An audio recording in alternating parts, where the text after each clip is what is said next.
faisons l'introspection. Faisons l'analyse de ce qu'a été notre parcours durant cette année 2019. Vous savez, le résultat, c'est quoi?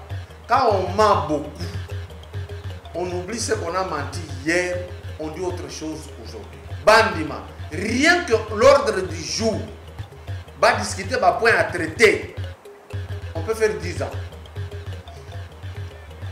Et c'est ce qu'il a fallu nous dire, bah, on va vous convoquer. Et même quand vous êtes devenu maintenant le coordonnateur à la Mouka, les réflexes tribal a parlé. Il a nommé qui voit ta porte-parole. Parce que dans Moutou Nabiso, tout ça est important si le pays Nabiso. Tout ça est important si la consité. La conséquence est important si la bangote. Aza clair. A Longwe Pembeni à Kamere. A Boyi qui a tout causé Katamba à mon côté. Les amboko à Bosana Oyon Saloba. Qui ne suffit pas de faire la guerre. Mais la bonne manière pour naïe, il faut qu'on négocie. Jean Goubala lobi makambo ya mutu. Ndezozanga. Était habile.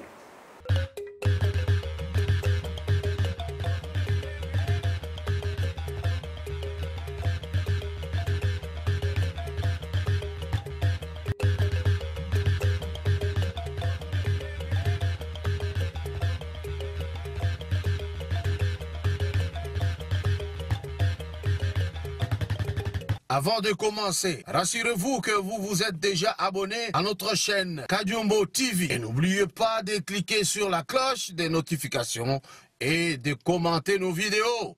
Merci. Alors, Yayambo, ça c'est le devoir de dire merci à l'Éternel Dieu qui nous garde et que nous voulons voir une année nouvelle qui commence l'année 2020, l'année de tous les enjeux. Vous qui êtes accrochés à Dieu, restez accrochés à lui. La nation congolaise, avant de terminer cette année, nous avons quelques semaines qui nous séparent du mois de janvier 2020. Faisons l'introspection. Faisons l'analyse de ce qu'a été notre parcours durant cette année 2019. Qu'est-ce qu'il nous reste à faire? Qu'est-ce qui est à corriger en nous? C'est très important. Alors, heureuse année 2020 à tout le monde, parce que cette année-là, c'est cette année-là ou jamais. Je dis merci à tous ceux-là qui se sont abonnés à notre chaîne. Nous avons pris rendez-vous avec vous qu'on ne peut pas traverser cette année sans être dans les 25 000, mais je vois que nous entrons d'ici là dans 26 000 et avec l'espoir que 30 000 va venir très rapidement. J'aimerais que vous me fassiez ce plaisir-là. Abonnez-vous massivement parce que nous allons aussi vous faire plaisir comme d'habitude. Et là, nous allons répondre toujours à ceux-là qui veulent dérouter la population congolaise. Bande Konanga, il faut regarder très bien ce qui se passe à travers l'Afrique tout entière. Tout le monde se plaint. Tout le monde se plaint de la RDC. Allez-y comprendre que la RDC, c'est le seul grand paradis qu'il y a en Afrique et au monde.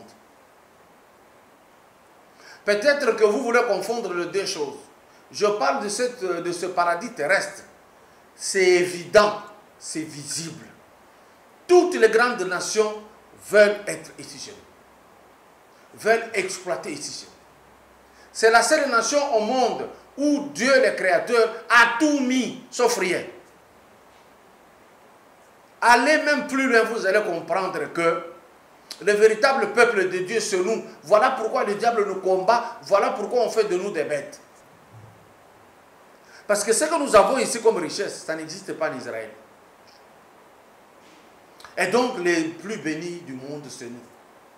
Et aujourd'hui, on se présente à la face du monde comme les plus bêtes. Parce que nous avons enlevé le cerveau que le Seigneur Dieu nous a donné. À la place, nous avons mis notre ventre.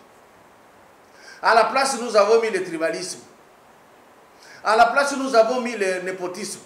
À la place, nous avons mis des mensonges, des gros mensonges, des haines tribales. Ici, je vais déjà devoir répondre à quelqu'un qui cherche avec une lampe torche où se trouve le pouvoir, où se trouvent mes résultats. Et pendant qu'il est en face du monde, pour dire comment il a été élu, il n'arrive pas. Vous savez, les résultats, c'est quoi? Quand on ment beaucoup, on oublie ce qu'on a menti hier, on dit autre chose aujourd'hui. Tout ce qu'on analyse est très simple. C'est vrai que beaucoup de gens désirent que je fasse les émissions en français, tout le reste. Mais comprenez que la langue nationale, elle est plus importante. Parce que je ne veux pas faire seulement l'émission pour vous qui avez appris à parler français. Parce que ceux qui parlent anglais ne vont pas me suivre. Mais néanmoins, tout le monde sait comprendre ce que je dis en lingala. Je peux parler aussi en swahili, mais je n'ai pas assez de temps matériel pour le faire. Parce que ça demande de gros moyens. De tourner en français, de tourner en lingala, en chiluba, en swahili, tout ça, c'est pas facile à faire. L'Eldorado de la politique congolaise est rentré après presque 1 mois ou 2 mois d'absence, en train de chercher la vérité des urnes chez les Blancs, surtout chez les Français qui les a financés. La France n'arrive pas à comprendre comment on peut échouer après avoir donné beaucoup plus de moyens. Je vais vous montrer les mensonges qui existent. M. Fayulu arrive à l'aéroport de Ndjili.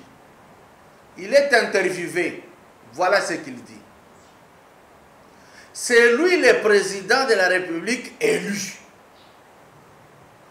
Comme c'est un mensonge que nous avons toujours dit, à la seconde près, il oublie. Il dit, pour que la justice soit distributive, je demande au président de la République d'intimer l'ordre au PGR, au procureur général de la République, de se saisir de ces dossiers de forfaiteurs. À peine qu'il vient de dire que c'est lui le président élu, mais il s'adresse au président Fachi d'intimer l'ordre au PGR. Vous comprenez l'Eldorado? Vous comprenez notre rossignol de cafétéria qui traite son ami tous les jours de marionnette. Il dit qu'il est le président élu et puis il demande au président Félix Tshisekedi Tshilombo d'intimer l'ordre au PGR. Lorsqu'il demande à celui-là d'intimer l'ordre au PGR, qui est le véritable président? C'est celui qui a la possibilité d'intimer l'ordre ou celui qui a un chapelet de feu? On continue son interview. Il parle de la réforme des institutions de l'État. Mais on lui demande, qui va convoquer ces assises-là pour qu'on arrive à réformer les institutions? Moukalenga oublie. Comme c'est un mensonge, comme c'est un acharnement, comme c'est la haine viscérale contre le pouvoir de son ami, du fait qu'il soit élu, il dit, ce sont les forces vives qui vont convoquer. Est-ce que la tête tourne? Les forces vives de la société, c'est quoi? Il y en a dans les églises, les écoles, les organisations non gouvernementales, les citoyens organisés en cartel. Les forces vives sont nombreuses. Martin Fayulu, pour lui, les forces vives vont convoquer ces assises-là que lui va diriger. Ces forces vives le font comment? Quel est le mécanisme? Et ce qu'il dit là, il trouve son origine juridique où? Vous voyez seulement les forces vives venir dire, on convoque le président de la République, on convoque l'Assemblée nationale, on convoque les assemblées provinciales, on convoque le Sénat, on convoque le gouvernement par les forces vives. les forces vives sont très nombreuses. Et c'est ce que ce monsieur dit, les forces vives vont convoquer. Bon, mon niveau à trouble. Bon, mon niveau à désordre. Nous, on a appris en droit. C'est un cours qui m'avait été donné par le professeur Chilombo Toussaint, en premier grade. La volonté nationale et la volonté populaire. L'idée des forces vives est versée dans la volonté populaire. Et si vous vous en tenez, vous n'en finirez jamais. Cela veut dire quoi? Il faut Église Union Ndima, et à la catholique, et à la musulman, et à la kimbanguiste, et à la réveil, bandima, ordre du jour, et à la école professionnelle et secondaire, ceci, conventionnel catholique, islamique, protestant, Ndima. Il faut des associations de jeunes, bandima. Il faut les associations sportives, bandima. Il faut toutes les forces agissantes, bandima. Rien que l'ordre du jour va discuter un point à traiter, on peut faire 10 ans. Et c'est ce que Fayoulou nous dit, on va convoquer. Et c'est lui, Dieu merci, tu es bon. Tu nous as épargné de la catastrophe. Imaginez que, comme président de la République, n'a pas idée à Boyi. Vous voyez? Maintenant, lui, l'Eldorado, il est accompagné, il est coaché par son maestro, Mouzito. Qu'est-ce qui se passe? Les deux disent la même chose. Que la gratuité de l'enseignement, Tolingi Angote, c'est infaisable pour eux deux. Alors que c'est faisable, les gens étudient. Mais pour eux, ils ont dit, ça ne peut pas marcher parce qu'il n'y a pas l'argent. Maintenant, nous demandons à l'Eldorado et à son impresario. Vous dites qu'à l'issue des réformes institutionnelles, on va organiser les élections anticipées. Mouzito na Fayoulou, gratuité de l'enseignement, mais pour la élection, ils ont coûté 1 milliard. Parce que là, Zonga va se retrouver comme ministre, ceux qui possibilité arrivent comme président de la République, là, Mbongo Ezali. Mais il y a un fouta enseignant pour la gratuité étikala, bazo ganga place nous sur bazo kende que Mbongo Ezati. Mais pour la élection anticipée, banti pour mi balé, balobi Mbongo Ezali. Allez-y comprendre de ces deux messieurs. Boko yeba bango ti tokoganga. Et regardez toutes leurs sorties sont émaillées de mensonges. Babo Sanakawa balobaki avant balobi mususu. Et même quand vous êtes devenu maintenant le coordonnateur à la Mouka, les réflexes tribal a parlé. Il a nommé qui voit ta porte-parole. Je vous demande de suivre un monsieur qui a toujours soutenu aussi ces deux. Tolanda Veteroyo, mon moteur pour analyser, Nabino Nangaïton analyser moteur. J'ai rencontré le président ougandais parce que, comme vous le savez, nous avons toujours dit que Kabila n'était pas le véritable agresseur. Pour nous, les vrais agresseurs, ce sont les 3 pays voisins dont les armées régulières sont entrées dans notre pays et qui occupent notre pays. Et nous avons toujours gardé cette ligne de conduite pour dire, s'il faut parler, nous devons parler aux véritables agresseurs et leur passer le vrai message de notre part et discuter avec eux. Bouti kolanda ngwanda Zamboko. Mutu mususu yewa. Ngwanda Zamboko abosana oyo nyonso aloba. Qui ne suffit pas de faire la guerre. Mais la bonne manière pour naïe, il faut qu'on négocie. moment wana ye Ngwanda lobi bozoko yebisa ngai kaka to continuer na guerre. Or il faut négocier. Akendaka ko négocier na Kagame, na Museveni, na Nkurunziza. Akendaka ko négocier. Lelo ezaka Ngwanda wana Zamboko azako ganga azako traiter président Félix Tshisekedi de traître parce qu'ils ont négocié. Or lui négocier pour que Mobutu atikala tranquille à continuer konyoko la biso, mais le président Félix est en train de parler comme chef. Il y a premier vice-président, il y a Union africaine, il contrôle l'Afrique centrale. Il a essayé, il y a Koboma Moto entre Museveni Kaguta et Kagame. Balingaye bazala ero bazana guerre ya makasi. Mais le président Félix nde yebisaki bango botika tokobebisa encore l'Afrique centrale. Lui, il est en train de négocier le bon voisinage. C'est ce que le président Félix fait.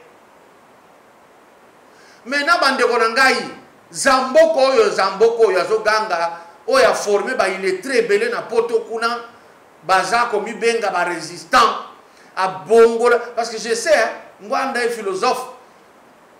Il a manipulé les illettrés là qui sont là raisonnement à kokufa mais regardez yé moko na moment oyo na même contexte oyo ko se retrouver le président Félix lui il allait négocier. Il n'a pas pris l'option de la guerre. Maintenant, c'est ici où il veut dire au président Félix de prendre l'option de la guerre. Et il parle même de soulèvement. Yongwa à l'époque n'avait pas ce soulèvement. Y avait-il un soulèvement populaire parce qu'on négociait? Malhonnêteté criante. Tous les hommes posent mouké, tout est insolite. Donc, mon quoi yaki. Donc, mon quoi yé. Azan doki. Alinga boma.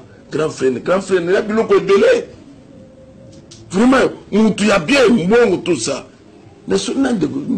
Papa, je ne pense pas que les Londres couchent la noce. Mais les autres, c'est tu comme mon toyo, à Zakou de la famille.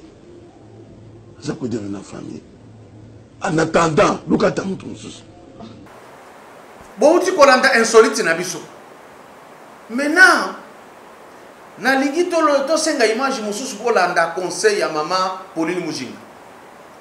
Après ye tozo préparer bino surprise moko euti ko salima. To ko cha image to commenter boko yoka. Bokata te bolanda. Maman Mujinga veut parler de quelque chose. So la nyo ya koloba lelo. C'est vrai azo condamné comportement wana. Mais to yeba ke ba mungutiste nde ba créer ke loko wana ekomeli biso. Mais conscience na biso est ça là pour que tous la kaka na kati ya vie wana te. To landa image ya maman Pauline Mujinga, bon to zonga to la sabino surprise moko uti ko sale.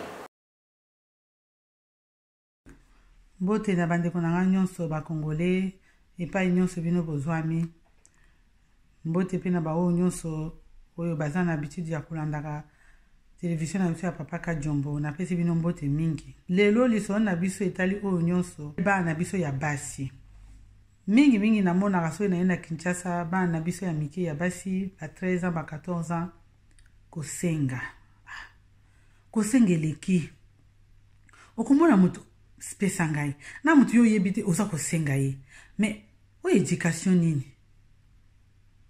Mais tant baza kosenga na ba yebite ke bazo senga eloko nini bazo senga na nani mutu wana makanisi nini oyo ye aza nango na kati ya mutu ntango ye aza kopesa ye mbongo mbala mosusu na yaki na ye kokuta nakendaka kovisite badispensaire bamaternité kuna okuta kaka bana mike kaka ya ba 13 ans 14 ans mama bana nanu bakomeli te batela mwana pesa ye baconseil soki mpe otekanga na wenze mema mwana na yo akende na wenze ateka na yo abanda deja komi pesa valeur aluka deja na makasi oyo ya ye moko na motoki na ye moko parce que soki mwana asa mesani kosenga akokende kosenga asa mesani mbongo ya kosenga akokende komikotisa ye moko place oyo bato bakotaka te nakanisi bino bamama bo comprendre muke makambo na oti koyebisa bino nde tokutani mbala ya nsima nzambe abatela biso. Nalingi sikona tiela bino image ya Manu Birato. C'est un poids lourd, il y a Sud Kivu. C'est un poids lourd, il y a UNC. Mais, à partir de ce jour, je ne suis plus membre de l'UNC. Je cesse d'être un fervent serviteur de M. Vital Kamerhe. Et donc, je réponds immédiatement à celui qui pense que je peux encore revenir. Donc, je ne reviendrai pas. Je suis étonné, franchement, écœuré, que je sois encore là. Voilà. Et donc, au moment venu, si l'UDPS m'approchait, je donnerai les conditions. Mais sachez que je ne donnerai jamais une condition qui soit contraire aux intérêts de mon peuple, de Bukavu, de Kabare, de Calais, d'Idjui. Je serai là pour servir tout le monde. Aza clair, alongwe pembeni ya Kamerhe, aboyi kakoki kozonga tambala moko te. Sikoyo asali clin d'œil na UDPS. Sikoyo bokolo banini. Pour moi, je m'adresse au président Kabunda Kabung Jean-Marc. Soki osepeli, zoye aza gros poisson. Peut-être que tu as na pembeni na kolo ba raison. Ngai na lobi bozoye. C'est profitable. Maintenant, il y a quelque chose qui fait à ce que Afrique Mobimbe comme il faut râler à cause de nous. Il y a quelque chose qui se passe. L'Afrique Mobimbe, c'est pour gagner le RDC.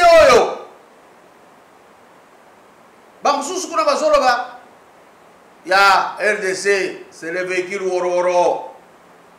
C'est-à-dire, les gens ont la foula. Ils ont la tête. Tous les catégories nous sommes comme ça. Parce que la moutouna biso, tous les importance à pays na bisoté, tous les importance à bakonzité, bakonzi bango ba importance na bangoté. Biloko nyonso et pas nyonso tous à kokufa. Pour nanini. Tous les bumuto tient na place à cerveau. Ozomona maman Mujinga Pauline uti kolobani fille jeune fille pourquoi ka basomele kabelo a okitisa jipe na ye pour bomona ena nzela basomele ba maquillage a kosala ka lolenge moko parce que na place ya mutu totia le matu vu totia qui avare totia faiblesse d'esprit, totia fainéantise, tolingi facilité. Tolandesco personnalité moko munene. Alobili kama mutu ya ifoto zanango na mutu na biso, tomi tuna, oyo mutu ya uti koloba eloko oyo. Est-ce que biso moko toyebi ke zandenge wana? Soki toyebi photo salani, tolanda image oyo. La réalité troublante est que l'abondance de nos ressources naturelles, or, coltan, cobalt et d'autres minéraux stratégiques alimentent la guerre, source de la violence extrême et de la pauvreté abjecte en République démocratique du Congo. Nous aimons tous les belles voitures, les bijoux, les gadgets. J'ai moi-même un smartphone. Ces objets contiennent des minéraux qu'on trouve chez nous, souvent extraits dans des conditions inhumaines par des enfants jeunes qui sont victimes d'intimidation et de violences sexuelles. Bohutu Kolanda, le docteur Mukwege. Phrase moko simple, mais qui dit tout. Que Nazali, originaire, il y a le pays le plus riche du monde où la population est la plus pauvre. Si vous prenez tout ça, vous continuez à faire la pauvre ndenge wana. Alors que tu as une richesse, mutu na biso travailler. Yango no moni la muka za ko sakana na population. Bakolo baboye to ko kende na machine à voter te, baye ba kende na machine à voter ba voter botiki bango tranquille. E bakolo bangai nde ba élire président. Si ma komeli mukanda na se atinde le président, botiki bango tranquille. Bako sala boy. Alors ces gens-là, ils se moquent de nous parce que mayebi que Congolais mutu ezo salate, bayebi biso ndenge wana. Et puis, Tolingakate, so il va passer remarque, il faut to silika. Mais Tomita Lako, nous nous énervons, oui, mais nous sommes comment? Batumoko va silika là, un philosophe, un artiste philosophe, un artiste de talent, va silika là, mais ils n'ont pas voulu comprendre ce qu'il a dit. Tolanda Veter Yamutoyo, artiste moko, licencié en philosophie, un auteur-compositeur vertébré, Tolandaï. C'est-à-dire cerveau n'abuse comme on dirait Boutou. Un éternel Boutou dans la tête du Congolais. Un éternel Boutou. C'est-à-dire toi la poste à mouinde là. Na kati ya cerveau. Donc par là Jean Gouba toko lo baké yo pe ozala David na ba combattant o ba boya ke no ba David na ba combattant o ba na posa ko tia mwinda na cerveau. O ba boya ke ba orchestre presté combattant. Et que yo posa na butu na yo na kata. C'est non par rapport à diaspora. Est-ce que combattant yo so a diaspora azana mwinda na moto? Ceux qui combattent à diaspora azana mwinda na moto, je suis d'accord. Mais ceux qui combattant na butu na cerveau na yo Ndeko, on est fatigué de vivre en tant que sous-homme. Bandeko combattant, nous avons un seul ennemi commun, c'est notre propre ignorance. Ce que nous devons combattre, c'est notre propre ignorance, notre propre mouté mamabi. Notre ennemi commun, c'est notre propre ignorance. Soza combattant bongozo mitika nakata ignorance. C'est que vous avez un ennemi. Bouti Kolanda Jean Goubal Kalala. Est-ce que ma Kangwalobi wana jalukuta? Les loyons zembo yemba, il faut yemba kaka sexe.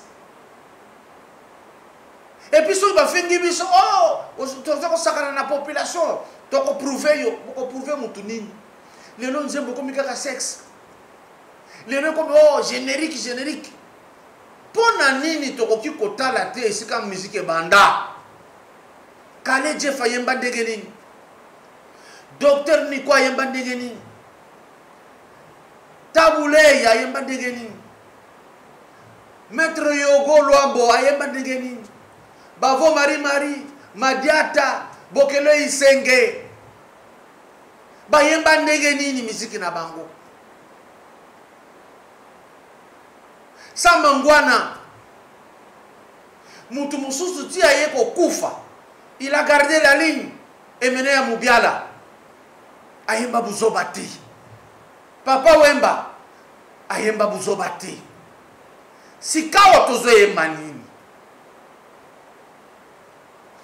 Basa la remarque, botere mili Jean Goubal. Oh Sagana, yani yako beta concert à tondi siba. Totondi saka batu bayaka koyoka nini? Baby Samutu. Voilà pourquoi Jean Goubal dit j'en ai marre d'être Moutou ya boye à Kozanga Moutou na Congo. Bozo Zango jeu, mais il a dit beaucoup de choses dans son intervention. Tout ça là est fort comme à l'Okola Baninga. Tala en Afrique de l'Ouest, population terme le français Toboy. Bolongwa.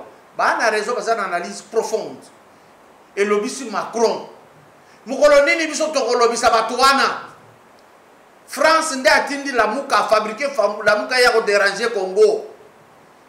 Mais la muka ko yabo kende ko yamba bango.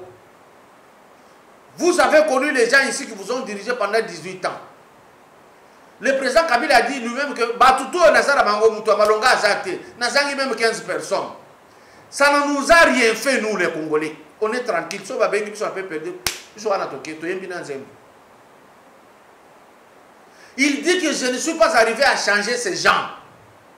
Effectivement, tant qu'on vérifie, au moins, le professeur Bazo Bina, Bazo Lana, Bazo Kostala Banini.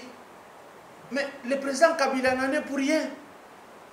Il a été clair avec nous. Comme nous tournons à Bissou. Et ça, la Negi Moussous.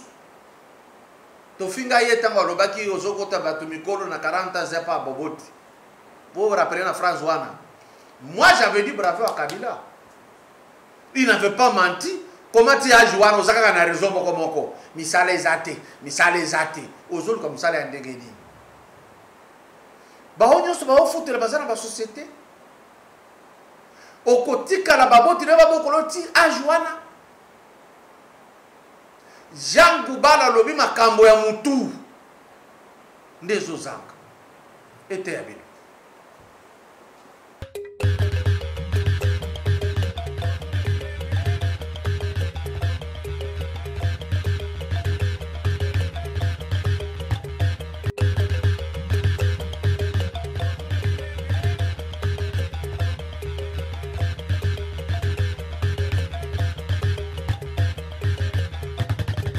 Avant de commencer, rassurez-vous que vous vous êtes déjà abonné à notre chaîne Kadiombo TV. Et n'oubliez pas de cliquer sur la cloche des notifications et de commenter nos vidéos.